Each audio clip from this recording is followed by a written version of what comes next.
Alright brothers on the wheels, welcome back sa ating pang-apat na episode dito sa Underbone Bike Serye. So nandito tayo ngayon sa Skygo Subic Matain, Zambales. Ayan mga brothers, kung mga gahanap po kayo ng mga motorsiklo, repo o brand new, and also barebone, underbone, you name it mga brothers, marami po at kompleto ang Skygo dito. So bisitahin nyo po sila kung taga dito kayo sa Subic o taga Zambales kayo. Okay?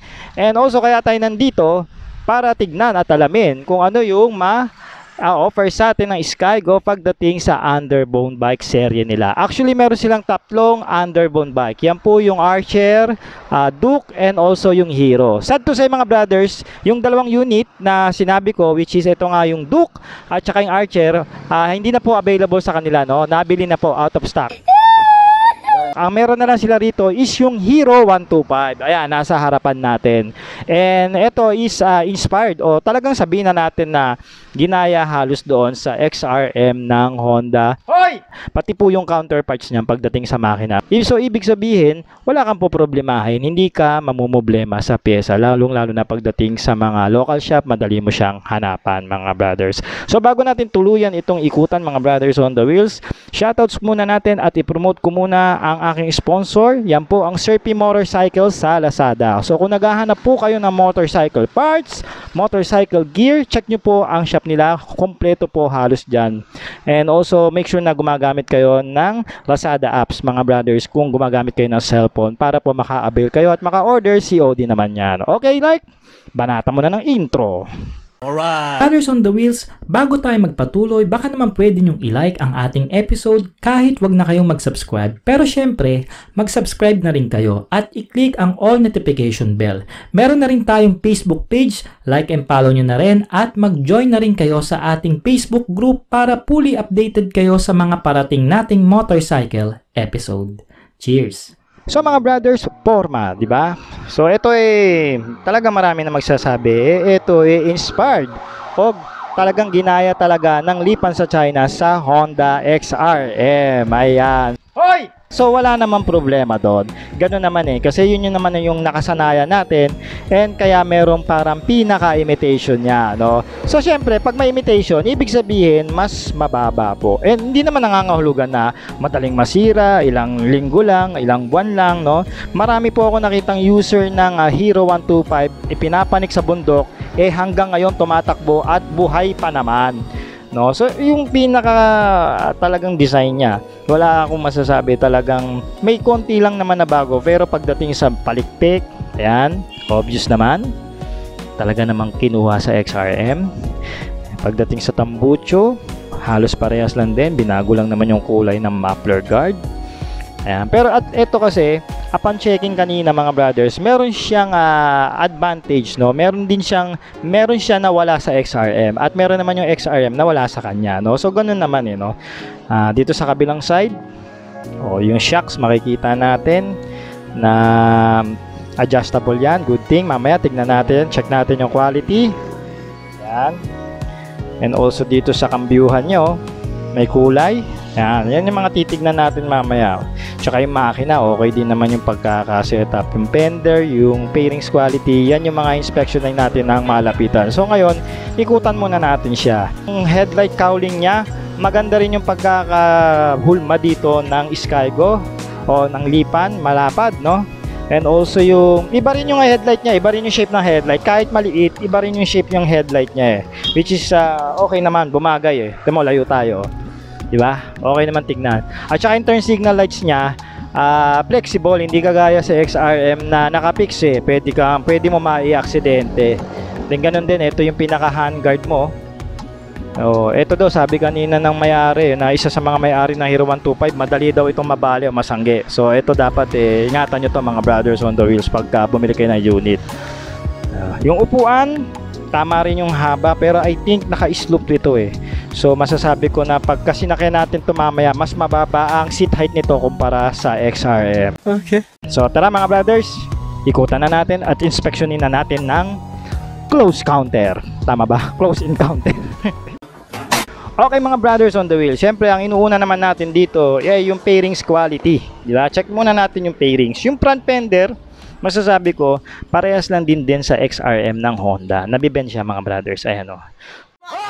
So, meron siyang absorption pagdating sa impact. Natitiklop lang din, no? Pero may konti rin siyang tigas kukumpara naman natin dun sa quality ng Honda. Siyempre, of course, almost half the price na ito ng XRM ng Honda mga brothers. Nasa 40,000 lang ito ang presyo nito, di ba? So, yun, what we pay is what we get for. Tama naman, di ba? So, check natin yung pinaka side pairings niya, yung pinakapalikpik niya. Ito napansin ko mga brothers, meron siyang rupok, no? Mas malamang ang rupok niya, no? So masasabi ko, once na sakaling ikaw mag-slide, maaksidente, wag naman sana, talagang matutuluyan yung pairings mo, no? Bibili ka talaga ng panibagong replacement. Ayan. Much more malupok po siya. Hindi siya ganong kakunat. May kunat konti lang. Yan, mula dito, yan sa taas ng makina, all the way dito sa papunta ng ilalim na upuan. Ayan. Pero masasabi ko, maganda yung pagkaka-finish niya ng black, yung gloss niya, no? Tapos yung sticker ng Skygo, hindi ganun kasagwa, no? Tamang-tama lang. Ayan, no? Tsaka very minimalistic na lang yung sticker ng Skygo, no? Hindi masagwa yung motor nila pagka titignan mo, no? Kahit hindi mo natanggalin, hindi naman masagwa. Tsaka by the way, yung sticker nito, madali mong tanggalin kasi nasa taas ng top coat. Wala siya sa ilalim ng top coat, mga brothers. Ayan. Tapos yung mga tornilyo na inilagay, screw type. Ayan, no? Pero galvanized lang siya, may washer. Kabilang side, check din natin. So, ganun din yung makikita natin dito sa left side o sa kaliwang bahagi ng motor. May sticker din dito ng Hero S. Para yung S, it means for sports, di ba? So, ganun din yung pairings niya. Parehas naman, of course. Yung mga tornilyo, galvanized din na screw type. So, maganda rin kasi yung logo ng Skygo S, no? Kala mo, Suzuki, di ba? Hoy! Pero yung S nila masyadong patagilid. Talaga maano mo na, Skygo to. Tsaka sinasabay nila sa kulay, hindi blue. Kasi masagwa kagaya nito. Silver and white. Di ganito rin yung ng logo nila, no? Sumasabay. At least maganda yung maganda yung designer ng sticker ng Skygo, no? Hindi totoo yan. Kodus sa inyo, no? Kodus. Ayan. Tapos ayan, makikita natin yung sticker all the way dito. So maganda naman tignan, hindi masagwa. So pagdating dito sa headlight cowling, okay din naman yung quality ng cowling niya, no? Sabi ko nga, yung pairings dito more on rupok, no? Ayan, matigas siya, pero makapal. And may sticker dito sa gilid. Mayroon dito sticker ng Skygo. Ayan. Tapos yung okay yung salamin ng headlight, makapal mga brothers. Meron dito mga pangalan na ibig sabihin pumasa ito sa standard quality. Okay? And then gumagamit pa siya ng BA20D na headlight, no? Sakit po 'yun pagka sinabing BA20D. And also bulb type po ito. Halogen siya. Para again, lagi ko nga sinasabi, pwede mong upgrade yan ng mga aftermarket na LED and also pati yung park light niya. So okay naman di ba? Then yung turn signal lights niya, bulb type din, and good thing flexible na ito mga brothers. So wala pong problema kahit masanggi-sanggi nyo, hindi siya basta-basta mababali o madadamage. Ayan. Yun naman yung kagandahan. Okay? So pagdating dito sa baba, yung fender niya, naka-extend din. Ayan, so hindi basta-basta mapuputikan yung pinaka-head ng makina mo doon dahil ang makina nito, mga underbone, mga brothers, nakahiga po yan, no? Naka-extend, ayan. Kita nyo naman, no? Optional yan, pwede mo tanggalin, pero ako, wag mo nang tanggalin. So sa gulong, ganun din, may ipin yung gulong niya, mga brothers on the wheels, dahil isa itong dual sports underbone na motor, no? So pwede mo patakbuhin sa konkretong daanan at pwede mo rin patakbuhin sa malulupang daanan. Kaya nga yung fender niya nakataas, dito nakakabit sa ilalim ng headlight, para hindi basta-basta sumabit yung gulong dito sa fender. So yung size ng gulong niya mga brothers is 2.5 po na 17 inches ang rim, no? Siyempre tube type po ito dahil nakarayos pa. And syempre yung brand na ginagamit nila dito yung pambansang brand ng China, yung Yongxing brand. Alright, China Oil. Okay, lipat tayo dito sa kabilang bahagi. So dito makikita na natin yung sa right side, yung pinaka ng makina. Ito wala siyang cover na plastic kumpara sa brand ng sa XRM ng Honda, no? So ingat-ingat ka na lang, baka mapasok ka dito lalo na kung nagmo-motor ka madalas na naka-chinelas. Okay din naman yung layo ng footrest Hindi naman dikit na dikit dito talaga sa makina. At least kahit papaano safe naman yung paa natin. And madali naman din tapakan yung pinaka rear brake niya kahit kinakamay ko pa lang at hindi pa na-adjust. Check natin itong niya, kickstart. Okay, madali naman engage at good thing meron pang rubber, no? Sa XRM ata, wala na di ba? So yun ganon, may pagkakaibaan sila, no? Meron itong wala sa XRM, meron naman ng XRM na wala dito sa Hero 125. Etong lagayan ng change oil, ayan, no? Okay din ito. At silver, di ba? At least nag-highlights kasi may silver na part dito, chrome na part dito ang makina eh. So nag-highlights dito, di ba? Yung mga ganyang simpleng detalye nakakadagdag ganda sa motor eh. Oh, ayan, oh. Look at this dude. Yun lang, di ko na masara. Ayan, nasara na, no? Gag! So ito po is carburetor pa para sa mga magtatanong kung FA na, no. Carburetor pa po ito na Euro 3 compliance. Ayan. So yung muffler niya o yung pinaka elbow, tambucho all the way dun sa dulo, flat finish na po ito na high temp. At kasama na rin dyan yung muffler na nilagay ng Skygo is flat finish na rin po. Makapal naman, and also yung mga nilagay nilang tornilyo screw type na stainless. So hindi po ito basta-basta kakalawangin. At saka makapal yung pintura na pang high temp talaga, no? Good thing ito. Tapos ito yung pinakatapakan ng ating back ride. Ayan, madali lang naman din ilatag o engage at saka pantay eh. Ito naman yung gusto ko sa pagkaka-assemble ng mga motor na Skygo, no. Talagang maayos, hindi kumpara sa iba kong mga nire-review na ganyan, tabingi, ipapa-align mo pa, 'di ba? Ito makikita mo na may dumaan talaga sa magandang quality check control o quality control. And then may pinakaharang pa rito para safe yung pa natin, hindi mapunta dun sa gulong, no, magkaroon ng aksidente. Yung swing arm niya, okay din yung pagkaka-gloss black. Ayan, makapal. And tama lang naman yung haba. Yan, lipat tayo. So dito sa bandang likod, makikita na natin yung suspension niya, yung dual shock niya, no? Good thing ito adjustable. So ngayon, naka-factory research sa mga brother. Pwede mo i-adjust yan, depende sa prepare mong pre-play ng motor. Kulay po nito is chrome. Ayan. So dito makikita pa natin yung kanyang drum brake. Yung likurang bahagi po nito is drum brake, no? Mamaya silipin natin doon yung disc brake. Tapos ang size ng gulong sa likod is 2.75. Malaki lang siya ng konti kumpara doon sa unahan na 2.50. And then 17 inches din po ang rim nito na tube type and Yongxing brand. Okay, lipat tayo sa likod. Fender dito sa likod, mahaba. So hindi tayo magwo-worry na mapuputikan ang ating motor at and also ang ating back ride, no? Hindi magagalit si Mrs. sa atin. So dito na yung lagayan ng plaka and also yung pinaka-ilaw ng plaka, brothers on the wheels, and mismong nandito na sa headlight. Then meron siyang kasamang reflector. Ayan, plaka na naman. Siyempre, kung ma-approve yung napakalaking plaka na masagwa, okay pa rin naman kasi makakakerry niya pa rin dahil hanggang dito yun, no? Kaya ano niya pa rin, no? Parang LCD TV kasi yun eh. Maliit eh. Paano masabi? So ditong bahagi naman tayo sa kabila. Sa kabilang side naman tayo, makikita na natin yung susian ng upuan, no? Kung may kukunin po kayo doon sa compartment and also magpapagas kayo. Ayan. So yung taillight niya mga brothers, hindi ko pa pala na-discuss. Yung taillight niya, valve type din po. And then sa mismong housing ng taillight, nandun na rin po yung kanyang turn signal lights. Ayan. Madilim eh. Kita nyo ba? And also valve type na po yan. Okay? Kabilang side, makikita pa rin natin yung isang piraso ng kanyang shock. Adjustable po yan, sabi ko kanina. And ito po yung chain guard. Quality naman yung plastic na inilagay. And malambot naman, no? May absorption sa impact. Yung rear sprocket niya po, 36 po yan, na teeth. And dito sa harap, hindi natin makita. Pero I think naglalaro ito ng 13 o 14, no? Ngayon kung 14 siya, at meron kayong dinadaanan na papanik o naghahangkas kayo ng malagi kayo may mga angkas o may mga dalahin kayo, maganda po palitan nyo yung likod nyo ng 42. So kung 14 to 42, pagka dinivide mo po yan, you get a 3.0 na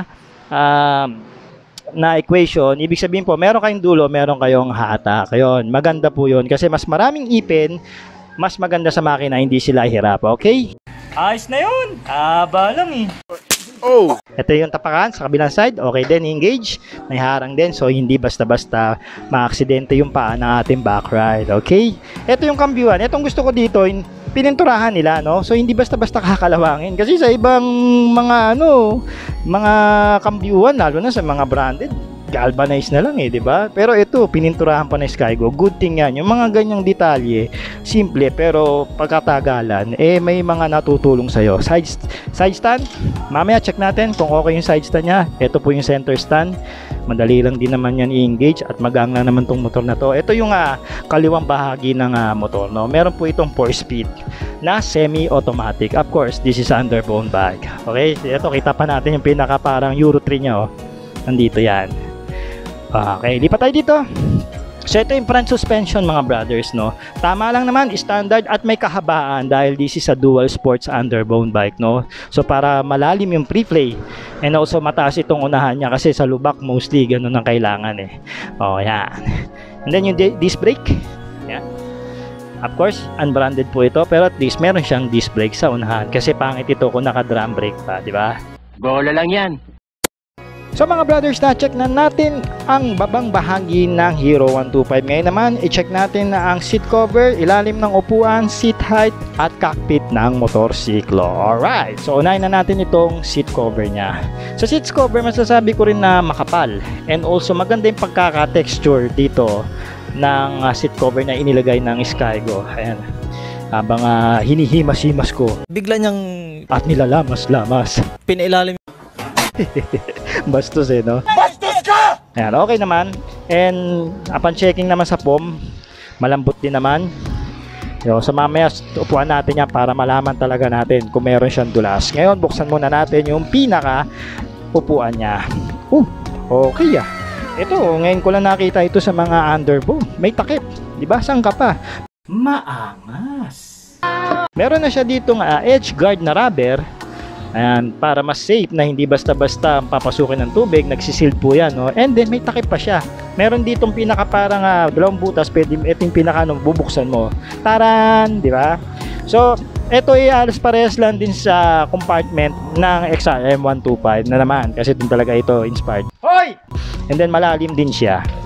And also nandito na rin yung lagayan ng baterya niya mga brothers on the wheel. So, pwede kayo makapaglagay dito ng bottle of water, mga simpleng tools, no? Pwede nating ilagay documents, etc. No? Kapote, kasya rin dyan, pwede. Ano? Galing, oh. Plus puntos ito. May takip. Ano? Oh. Tapos ito yung bukasan ng tangke, o ito na yung mismong tangke ng Hero 125. Check natin kung madaling ibukas o madaling i-open. Oh, okay naman. Ayan. Madali lang din naman isara. Ito yung grab bar. Tama lang din naman yung laki. At then okay din naman hawakan, komportable naman para sa ating mga backride. And gloss black po ang finish nito. Ganda rin naman yung mga tornilyo na inilagay. Okay, sara na natin. Of course, bago natin upuan mga brothers, check muna natin ang kanyang pagkaka-side stand. Sa akin yung pagkaka-side stand ng Hero 125S is pasado, no? Tama lang yung higa niya. Ayan, diba? Tama lang din naman yung kanyang tigdig at hindi alanganin. Ayan, alugin natin, diba? Hindi tutumba. Kasi bakit? Yung side stand niya mga brothers, naka-forward, no? Kasi may mga side stand na alanganin na nakadiretso lang siya ng ganun, na alugin mo lang konti yung motor, tutumba na. No? Prone siya sa aksidente. Ito, talagang standard. Ayan, makikita nyo, nakapasok yung kanyang side stand. Ayan. So, safe po yung ating motor. Ayan. So, safe na safe kayo. So, ngayon, upuan na natin mga brothers para ma-check natin ang kanyang seat height at also yung kanyang seat cover kung makapit ba. Sabi na nga ba, mababa ang seat cover, ang seat height nito, seat cover tuloy. Kurog hastil.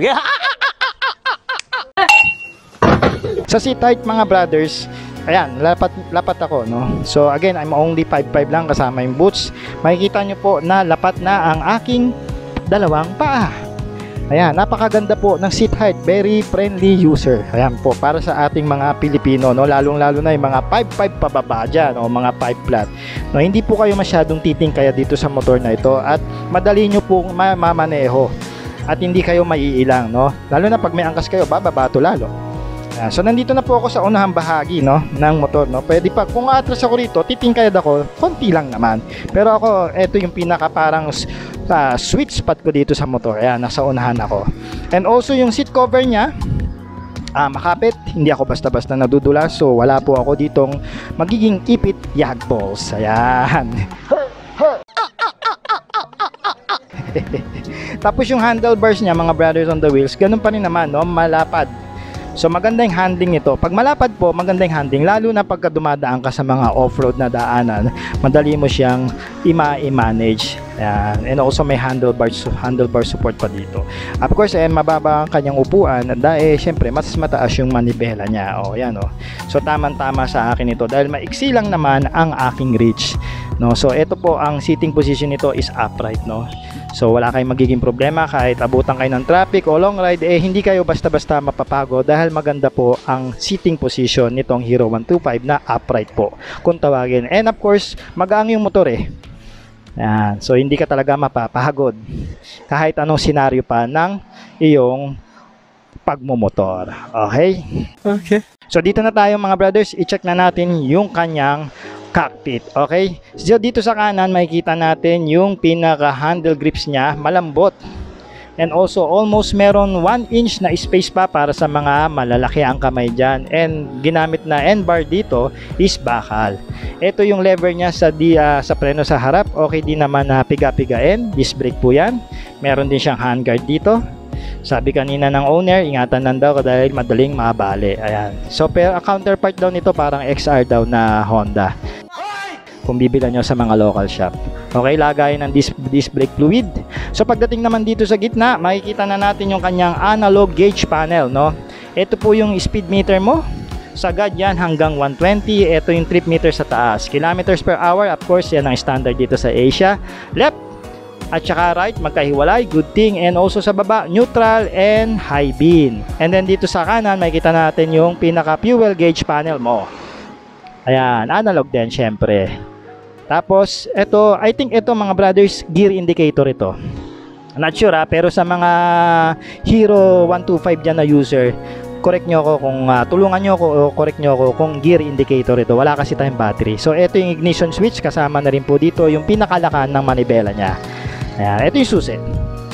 So, okay naman, matatawag naman natin susi talaga na sasakyan. Meron kasi ibang susi, parang susi ng aparador, poche, no? So ito yung makikita natin yung built-in riser dito na manibela, no? Almost 1 inch. Okay naman, yung tornilyo nga lang na ginamit hindi pa stainless, no? Pero at least may pintura, hindi galvanized. Ayan. So dito sa kaliwa, makikita natin yung kanyang switch sa ilaw, no? So ito po yung low beam, ito yung high beam. Ayan.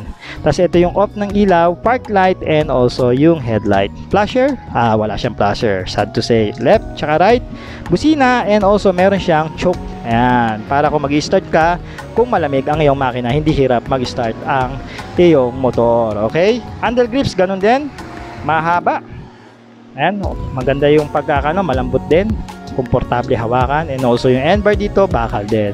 Meron din siya dito ang handguard kahit wala siyang lever dito para syempre patas, no? Pantay kung titignan mo yung motorsiklo, hindi masagwa. Lagay ng side mirror mga brothers.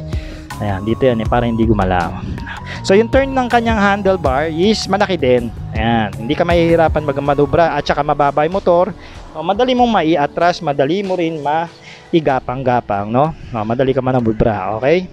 Check natin yung suspension. Suspension sa harap, okay malalim maglaro at smooth, no? Sa likod, okay din. Isa pa lang ako pero maganda na siya maglaro, no? So masasabi kong magandang suspension ng Hero 125 ng Skygo. So mga brothers on the wheels, nakaikot na tayo sa Hero S125 ng Skygo. Comment nyo naman kung anong masasabi nyo sa motorsiklo na ito, no? Ako may mga gusto pa kayong idagdag, especially sa mga Hero 125 user dyan. Kung ano yung mga naka-encounter nyo at na-experience nyo sa motor na ito. Pero ako masasabi ko, itong motor na ito, madali lang i-maintain dahil sa parts wala kang problema, and also tipid siya sa gasolina. Of course 125 lang yan, tsaka Euro 3 compliance na rin yan, no? Pang service, pang araw-araw, especially kung may mga dadaanan ka mga malulupang lugar, ayos na ayos itong motor na ito. Napakababa lang, no? Very friendly user pagdating sa ating mga Pilipino. So again, ako nga po pala si Art ng Sork Moto. Maraming salamat mga brothers at sinamahan nyo ako dito sa huling bahagi ng vlog. Wag muna kayo mawawala dahil nandyan pa ang ating commercial sa Lazada. Alright. Bye. Have a great time.